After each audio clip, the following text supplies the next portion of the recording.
Mme Koumba Ndiaye, directeur général de l'AME. La rencontre que nous tenons aujourd'hui entre l'AME et les collectivités territoriales, en collaboration avec, sous le portage de l'Association des maires du Sénégal, est une rencontre qui se justifie pleinement si on regarde le contexte actuel qui impose à mieux maîtriser de manière générale l'énergie, mais aussi l'ensemble des ressources publiques, notamment les dépenses publiques d'électricité. Aujourd'hui, on sait que la facture énergétique des collectivités territoriales est essentiellement tirée par l'éclairage public en 2024 qui représentait 16,6 milliards des dépenses au niveau des collectivités territoriales. Et sur ces réseaux-là, on voit qu'il y a énormément de problèmes qui sont continuellement constatés et qui mériteraient vraiment une attention particulière et des mesures d'urgence. Par rapport à cela, l'AME a construit tout un programme national de système intégré d'éclairage public efficace qu'elle compte véritablement développer en collaboration avec l'ensemble des collectivités territoriales. Mais au-delà de la problématique de l'éclairage public, il y a ce besoin également de collaboration sur toutes les questions liées à la maîtrise énergétique, que ce soit dans les bâtiments et les infrastructures, pour l'intégration des spécifications constructives en matière d'efficacité énergétique, que ce soit également dans les aspects de communication, de sensibilisation, pour la rationalisation aussi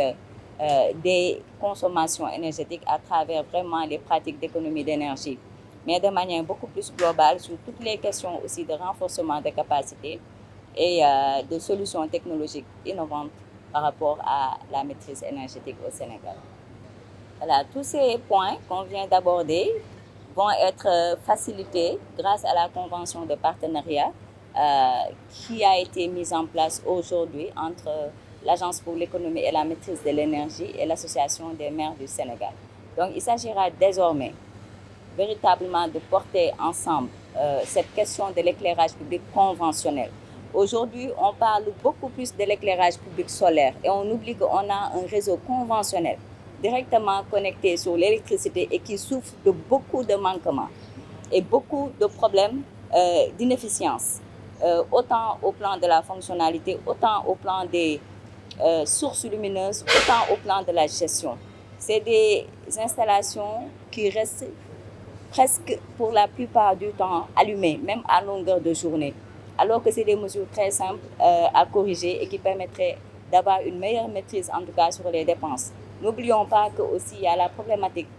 de la gestion de cette facture des collectivités territoriales avec les problèmes de paiement et tout qui se pose. Et aujourd'hui, en agissant sur les consommations, en réduisant les dépenses, on arrivera également à baisser cette facture et à réduire aussi les risques liés aux impayés sur ces dépenses et ces factures des collectivités territoriales. Aujourd'hui, on sait aussi qu'avec cette convention et l'ambition qu'on a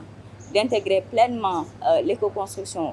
dans l'ensemble des bâtiments, infrastructures et édifices à venir des collectivités territoriales, il nous sera beaucoup plus facile non seulement de construire des programmes à petite échelle qui seront vraiment portés par des communes déjà pilotes, mais aussi à partir de ces programmes à petite échelle, d'en faire vraiment des leviers d'apprentissage et de mise à l'échelle aussi pour l'ensemble des collectivités territoriales. Donc il s'agira globalement, à travers cette convention, d'adresser aussi les nouvelles initiatives qu'il y a